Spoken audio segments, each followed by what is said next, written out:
하나님께서 사랑하는 부모님, 그죠? 저에게 주셔서 우리를 또 낳게 하시고 키워주시고 그 은혜에 감사하면서 하나님 앞에 감사로 예배 드리는 날이죠. 여기 계신 분들은요, 대부분 자녀를 둔 부모님들이시고요. 또 부모님이 계신 자녀들이시고요. 아마 그럴 것입니다. 여하튼 우리 모든 부모님들과 자녀분들 위해 하나님의 평강과 은혜가 넘치시기를 주의 이름으로 축복합니다. 여러분 부모님들이 어린이날에 가장 받기 꺼려하는 선물 1위가 뭔지 혹시 아시나요? 네, 제일 싫어하는 게요, 책이래요. 책을 주면 열심히 살라 이런 뜻으로 받아들여서 부담감을 가지신대요. 그리고 2위가 보니까 케이크, 그리고 3위가 꽃. 네, 이게 좀 진부해서 이렇게 꺼려하는 선물이라고 합니다. 제일 좋아하고 선호하는 선물이 뭔지 아시죠? 뭐니 해도 바로 나오시는데 돈이죠. 현금, 현찰이죠. 그런데요, 그거 아세요? 그 책을 선물해도요, 책 속에다가 돈을 넣어드리면 좋아하시고요. 꽃을 선물해드려도요, 이 꽃에다가 그 돈을 꽂아두면 굉장히 기뻐하셔요. 요즘에 그런 상품들이 많더라고요. 여러분 잠언서 23장 25절에 이런 말씀이 있어요. 내 부모를 즐겁게 하며 너를 낳은 어미를 기쁘게 하라. 이렇게 말씀합니다. 에베소서 6장 1절 3절인데 한번 같이 한번 읽어보시겠어요? 한번 읽어볼게요. 자, 시작. 자녀들아 순종하라. 이것이 옳으니라. 내 아버지와 어머니를 공경하라. 이것은 약속이 있는 첫 계명이니 이로써 내가 잘되고 땅에서 장수하리라. 여기에 보니까 하나님 말씀에요, 부모에게 순종하는 것이 옳으니라, 마땅한 일이니라, 이런 뜻이에요. 여러분 부모를 공경하는 것이 약속의 첫 계명이라고 말씀해요. 하나님은 당신의 백성들에게 영원히 지켜야 될 도덕법을 주셨어요. 그게 뭐죠? 십계명이에요. 그죠? 여러분 아시는 것처럼 십계명은 두 돌판 아닙니까? 하나님에 대한 계명, 또 인간에 대한 계명, 이렇게 두 가지로 나눠지는데요. 십계명은요, 하나님 백성이라면 마땅히 해야 될 그런 율법이고요. 뿐만 아니라 우리가 하나님 나라에 들어가기 위해서도 또 지켜야 될 법이 십계명이에요. 여러분 그중 인간에 대한 계명, 첫 계명이 뭡니까? 무엇을 주셨죠? 내 부모를 공경하라. 이게 모든 인륜, 그죠? 또 윤리의 첫 계명으로 주신 말씀이에요. 또 유일하게 축복의 약속이 붙어 있습니다. 뭐라고 되어 있느냐? 부모를 공경하는 자들에게는 내가 잘되고 땅에서 장수하리라, 이렇게 말씀해요. 여러분 잘되고 장수한다는 건 하나님의 축복 속에 삶을 영원히 영구히 누린다는 그런 말씀인데요. 근데 이게요, 부모를 공경하는 자들은 장수할 수밖에 없는 이유가 있어요. 뭐냐면 이 구약 율법에 보면요, 부모를 업신여기거나 멸시하는 자들은 극형으로 다스렸어요. 예를 들어서 출애굽기 21장 7절에 이런 말씀이 있어요. 부모를 업신여기는 자는 반드시 사형에 처할 것이다. 또 신명기 27장 16절에도요, 부모를 경홀히 여기는 자는 저주를 받을 것이다. 레위기 20장 9절에도요, 묻 아비나 어미를 저주하는 자는 반드시 죽일지니 그 아비나 어미를 저주하였은지 그 피가 자기에게로 돌아가리라. 얼마나 두려운 말씀이에요. 하나만 더 보면 잠언서 30장 17절에는 아비를 조롱하며 어미 순종하기를 싫어하는 자의 눈은 골짜기의 까마귀에게 쪼이고 독수리 새끼에게 먹히리라. 하나님이 부모를 거역하는 걸 그렇게 진노하시고 싫어하신다는 말씀이에요. 여러분 부모를 업신여기면, 그러니까 율법대로 어떻게 돼요? 장수 불가능한 거예요. 이스라엘 사회에서는 단명할 수밖에 없다는 거예요. 그래서 장수의 축복은 누가 누리는 거예요? 오직 부모를 경외하고 공경하고, 그죠? 또 뿐만 아니라 그 말씀에 순종하는 자들이 누릴 수 있는 축복이라는 말씀이에요. 여러분 핸드릭슨이라는 아주 유명한 주석가가요, 성도가 부모를 반드시 공경해야 되는 이유에 대해서, 가장 큰 이유가 뭐냐면 하나님께서 우리에게 부모를 공경하라고 계명을 주셨기 때문에. 여러분 우리는 하나님을 사랑하고 하나님을 믿고 섬기는 사람들 아니에요? 하나님의 백성이잖아요. 그럼 마땅히 부모를 공경해야 되고요. 이 부모님은 다른 분이 아니에요. 나를 낳아주시고 나를 길러주시고 나를 존재케 하신 분이에요. 그 이유 하나만으로 마땅히 공경해야 된다, 이런 말씀이죠. 이런 통계가 나와 있어요.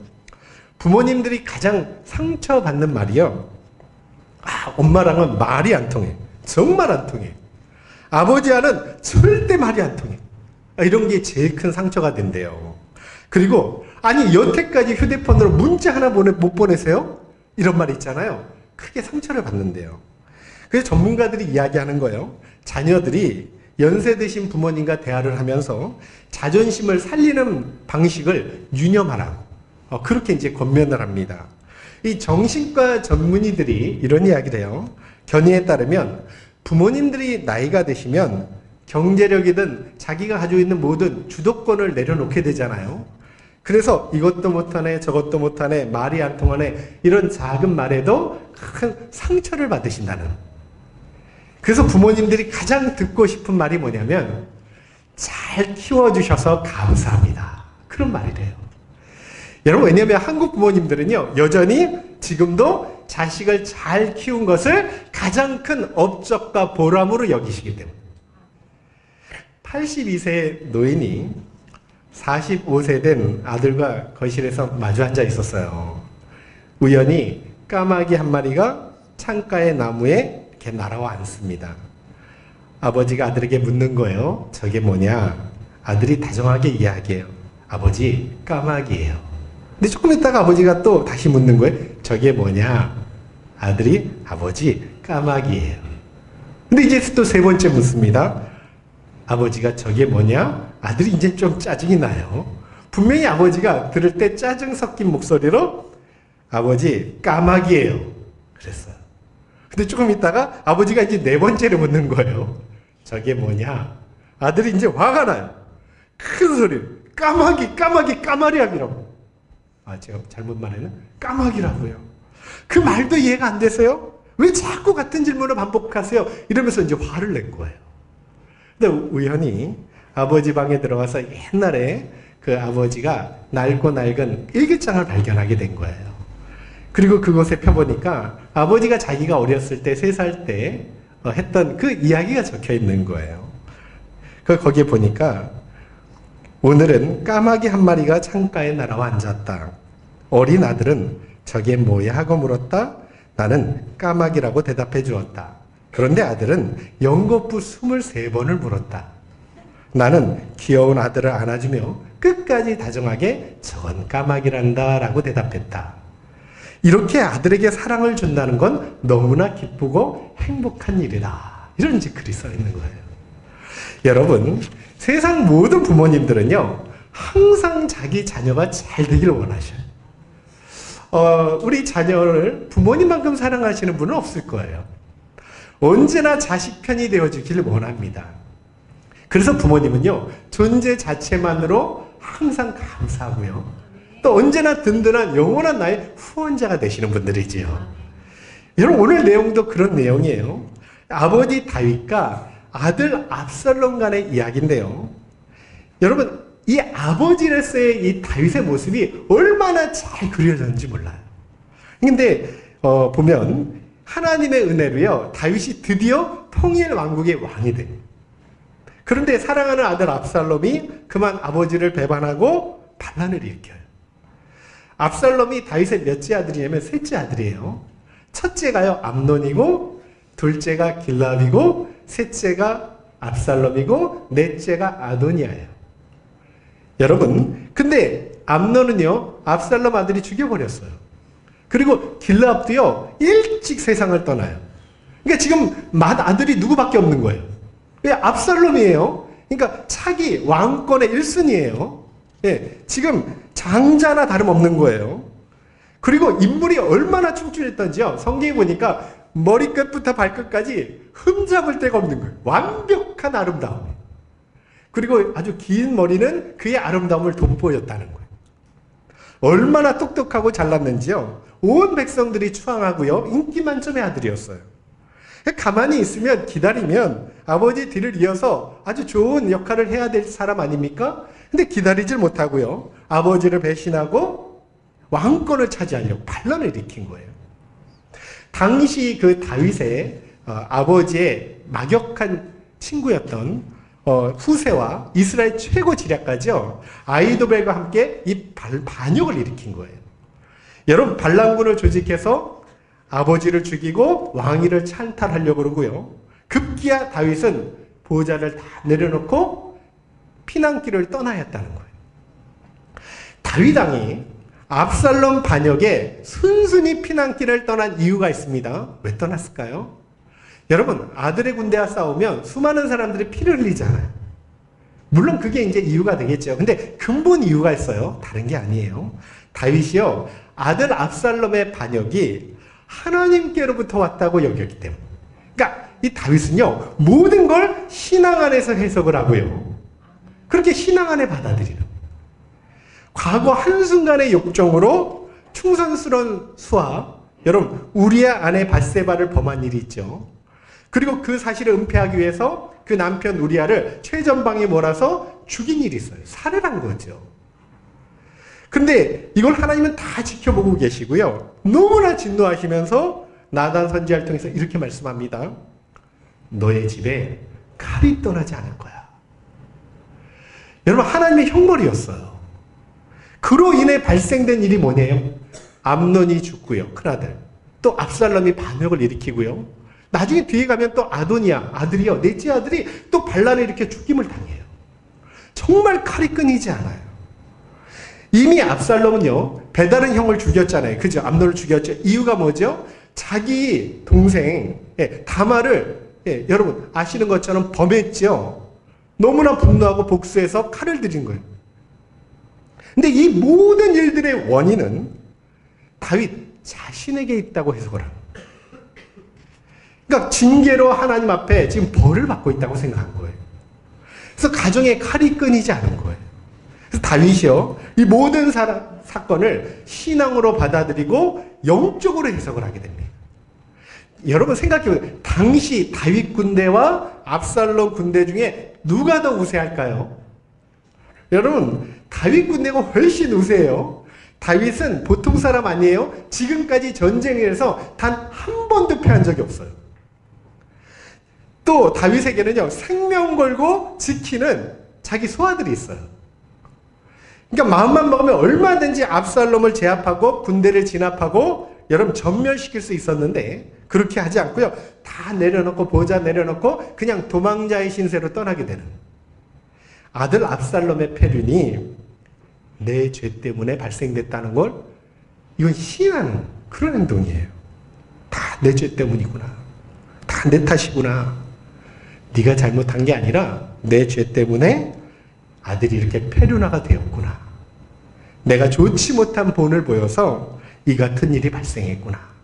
아들아, 너도 피해자구나. 이런 마음으로 간 거예요.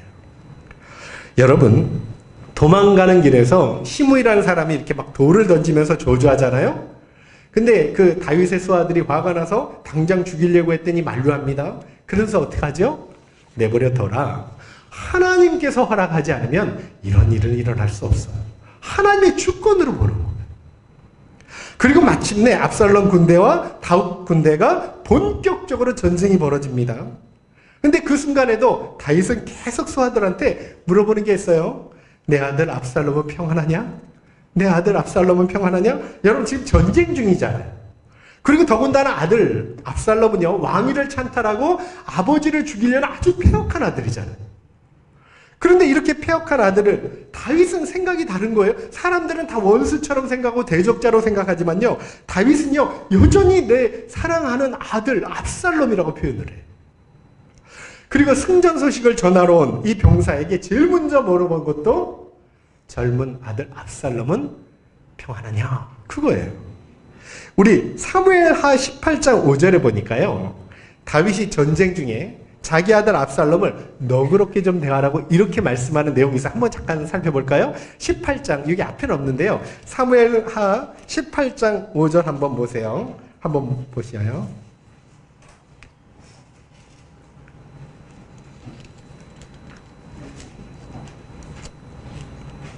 네. 우리 한번 같이 한번 읽어볼까요? 자, 시작. 왕이 요압과 아비사와 벤제 명령하여 이르되 나를 위하여 젊은 압살롬을 너그러이 대우하라 하니 왕이 압살롬을 위하여 모든 군 지휘관에게 명령할 때 백성들이 다 들으니라. 지금 전쟁하잖아요. 근데 아들은 어떻게 해요? 너그럽게 대하고 절대 죽이지 마라. 명령을 내린 거예요. 여러분, 근데 비보가 전해지죠. 압살롬이 죽게 돼요. 이 노새 타고 도망가다가요, 상수리 나무 그 가지에 자기 아름다움을 상징하는 긴 머리가 걸려요. 그리고 대롱대롱 가지에 매달립니다. 그 모습을 한 병사가 다윗의 군대 장관 요압 장군이죠. 그죠? 다 알려줘요. 근데 요압이요, 이렇게 소리를 치죠. 어찌하여 당장 죽이지 않았냐. 내가 죽였으면 너에게 은 10개와 띠 하나를 줬을 텐데 왜 죽이지 않았냐. 그랬더니 그 병사가요, 요압한테 이렇게 말을 해요. 여러분 읽어보세요.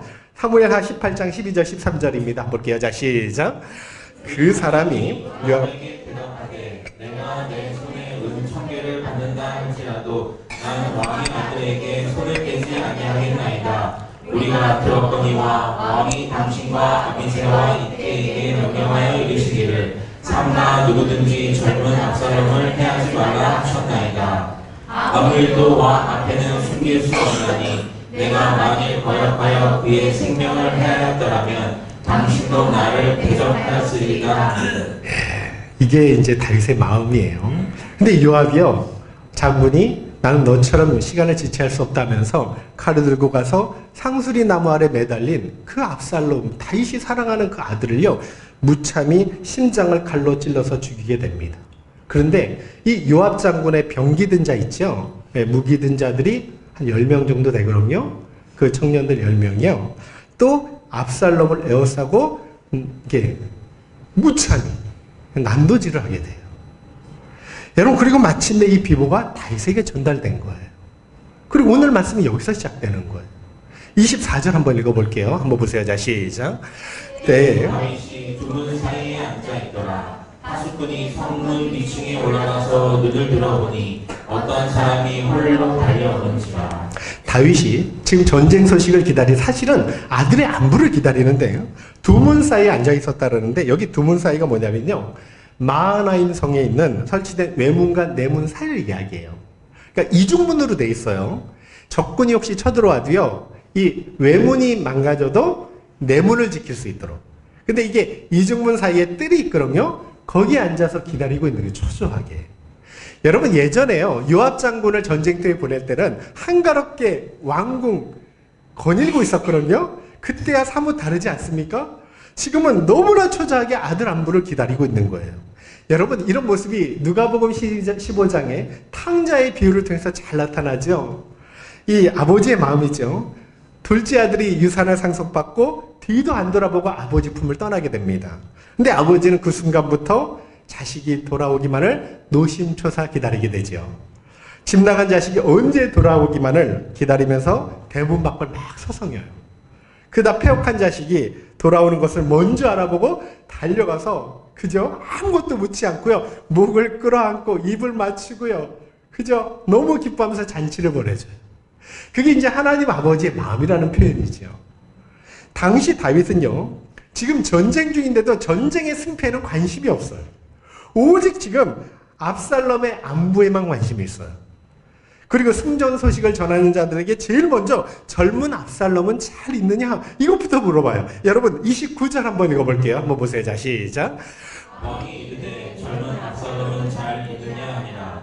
아히마아스가 대답하되 요압이 왕이 좀 나를 보낼 때에 크게 소동하는 것을 보았사오나 무슨 일인지 알지 못하였나이다 하니. 자, 돌아온 소식이 아들의 비보예요. 비보를 듣고요, 다윗이요, 그 앞에서는 하지 않고 참죠.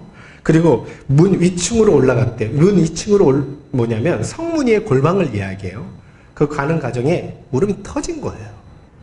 어떻게 소리 높여 울기 시작하죠. 내 아들 압살롬아, 내 아들 압살롬아, 차라리 내가 너를 대신하여 죽었더라면, 차라리 내가 너를 대신하여 죽었더라면 내 아들 압살롬아 하면서 통곡을 해요. 33절 한번 보세요. 한번 볼게요. 자, 시작. 왕이 마음이 심히 아파 문 위층으로 올라가서옵니다. 그가 올라갈 때에 말하기를 내 아들 압살롬아, 내 아들, 내 아들 압살롬아, 차라리 내가 너를 대신하여 죽었다면 압살롬 내 아들아 하였더라. 여기 보니까 운이라고 번역된 원어를 보니까요, 소리 내어서 엉엉 통곡하는 내용이에요. 그러니까 이 단어는 아브라함이 그토록 사랑하는 아내 사라를 먼저 보낼 때 울었던 단어로 똑같이 사용돼요. 그리고 야곱의 아들들이요, 사랑하는 아버지 야곱이 세상을 떠날 때 또 이 단어를 사용해요. 당시 다윗이 얼마나 아들 압살롬의 죽음을 애통해했는지 짐작해 볼 수 있지요.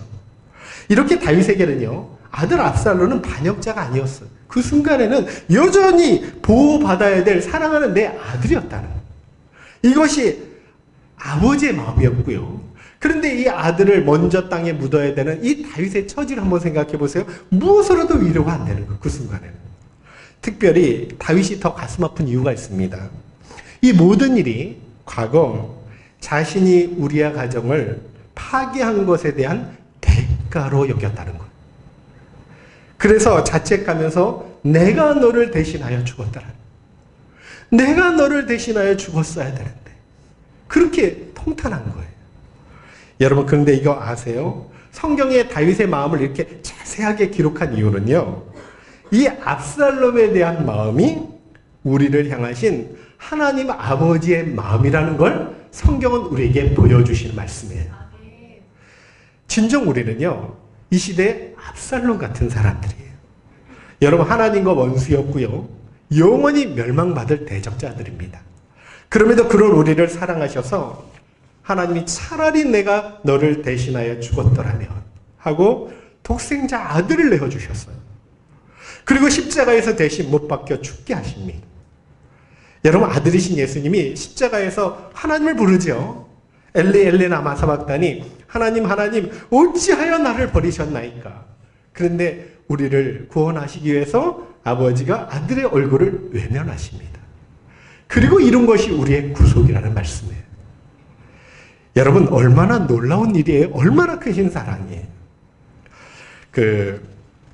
터키에서 지진이 발생한 직후에 실제 있었던 일이죠. 구조팀들이 폐허가 된 어떤 젊은 여성의 집주인을 생존자를 찾고 있었대요. 구조팀은 폐허가 된 흙더미 속에서 웅크리고 있는 한 여성을 발견했답니다. 근데 묻혀있는 그 여성 자세가 굉장히 이상하게 보였대요. 이렇게 묻혀있는데 마치 신께 경배를 드리는 것처럼 그렇게 무릎을 꿇고 상체가 앞으로 이렇게 기울인 모습이었어요. 집이 붕괴되면서 그 무게로 인해서 여인은요, 목과 허리가 이미 골절된 상태고요. 구조팀이 힘겹게 흙을 파내면서 여인의 생존 여부를 알아보는 거예요. 근데 안타깝게 이미 다 세상을 떠난 후였어요. 숨을 거두고 몸은 굳어 있었어요. 구조팀이요, 여성을 포기하고 새로운 이제 생존자를 찾아 나서려고 하는데 구조팀장이 조금 뭔가 이상해서 다시 가본 거예요. 그랬더니 웅크린 팔 아래를 확인하고 소리를 치는 거예요. 여기에 아기가 있어요. 여기가 아기가 있어요. 하고 소리를 치는 거예요. 구조팀들이 몰려와서 흙더미를 조심스럽게 파냈더니요, 3개월 된 아기가 엄마 품의 꽃무늬 이 담요에 쌓여서 그 안에 둘러싸여 있었다는 거예요. 그래서 그 아기 어머니가 집이 붕괴되는 순간에 아기를 보호하기 위해서 몸을 웅크리고 아이를 지킨 거예요.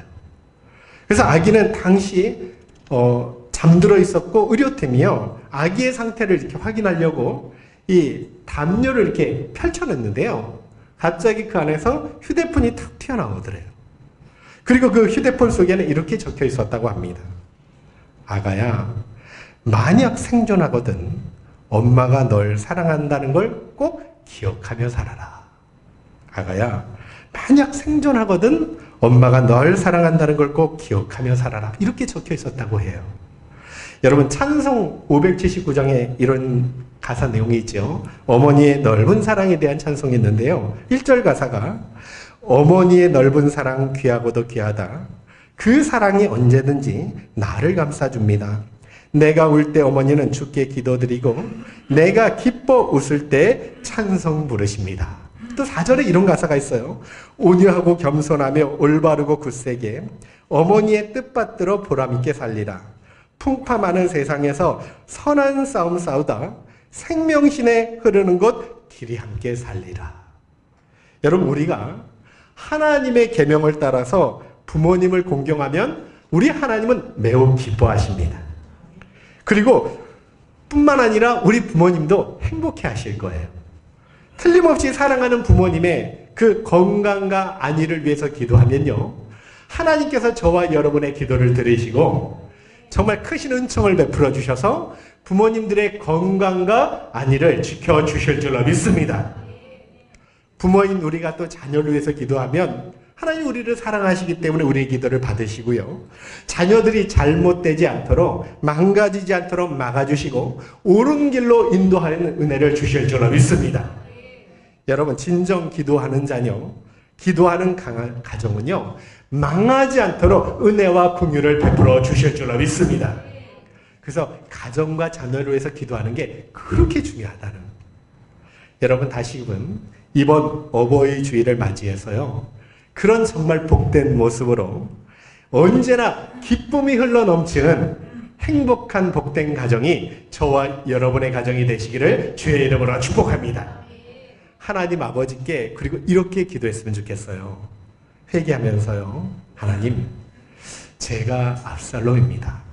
하나님의 크신 사랑을 받고도 여전히 하나님의 뜻대로 살지 못한 압살롬이 바로 저입니다. 이런 저에게 긍휼을 베풀어 주옵소서. 이제부터는 하나님 자녀답게 하나님을 경외하며 살게 하여 주옵소서. 정말 하나님의 말씀에 순종해서 부모님을 경공하고 하나님을 기쁘시게 해드리는 그런 복된 삶이 될 수 있도록 저희를 인도하여 주시옵소서. 여러분, 이런 기도의 제목이 저와 여러분의 기도 제목이 되기를 주의 이름으로 축복합니다. 다시 한번 오늘요, 이 어버이 주일을 맞이해서요, 여기 계신 부모님들과 또 자녀분들 위해 하나님의 은총과 평강과 안위와 강건하신 은총이 넘쳐나실 수 있기를 주의 이름으로 축복합니다. 정말 그랬으면 좋겠습니다. 우리 한번 이 시간 결단하면서 한번 인사할까요? 부모님을 공경하겠습니다. 제가 잘하겠습니다.